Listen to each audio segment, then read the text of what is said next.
সেতু, এই সেতুর নাম দেওয়া হয়েছে মেলবন্দর সেতু। একেবারে শুভ উদ্বোধন হয়ে গেল খানাকুলের বিধায়ক সুশান্ত ঘোষের হাত দিয়ে। তো আমরা চাই পশ্চিমবাংলার সরকার এগুলোকে কমপ্লিট তৈরি করুক, কিন্তু বর্তমান সরকারের সে টাকা নেই। আজ বুধবার ঘড়ির কাঁটায় ঠিক বৈকাল 4টে। আজ হচ্ছে যে বন্দর হরিশপুরের মধ্যে যে আশা সেতুটি তৈরি হয়েছে সেটির হচ্ছে যে আজকে শুভ উদ্বোধন। আপনাদেরকে প্রথম থেকেই আপডেট দিয়েছি, সেই যখন থেকে সাঁকোর জন্য বাঁশটা ফেলেছিল তখন থেকেই। কালকেও লাস্ট আপডেট দিয়েছিলাম, রাত্রিতে কাজ হচ্ছিল লাইট জেলে।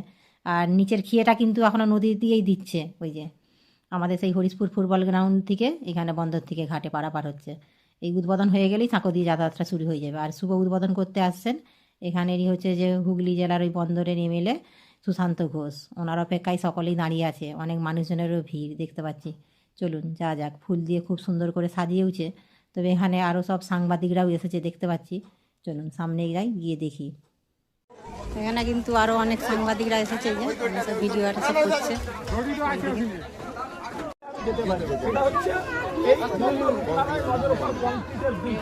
ওনার দাবি আর আপনার দাবিও ঠিক সমান মনে হচ্ছে, পূরণ হবে ব্রিজ দেখে। কেন সরকার দিবে না? যেখানে অন্যান্য খাতে কোটি কোটি টাকা ব্যয় করছে সেই জায়গায় দিয়েছেন, আমাদের ব্লক স্তরে ডেপুটেশন দিয়েছেন, তারপরেও কেন দাবি মানা হচ্ছে না? আপনারা তো দেশের নাগরিক হিসেবে কি বলবেন, কি চাইছেন?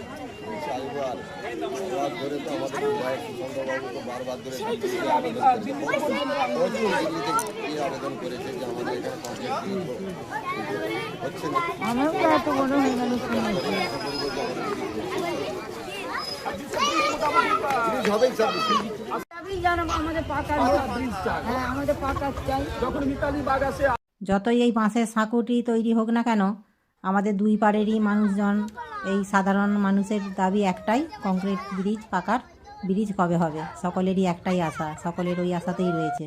সরকারের কাছে একটাই দাবি, পাকার ব্রিজ।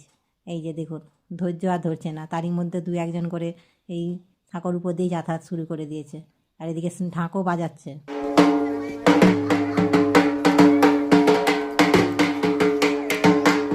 ঢাকের আওয়াজেই হবে শুভ উদ্বোধন। আর এই যে সকলের অপেক্ষা শেষ হলো, এমএলএ স্যার এসে গেছেন, এবার হবে উদ্বোধন।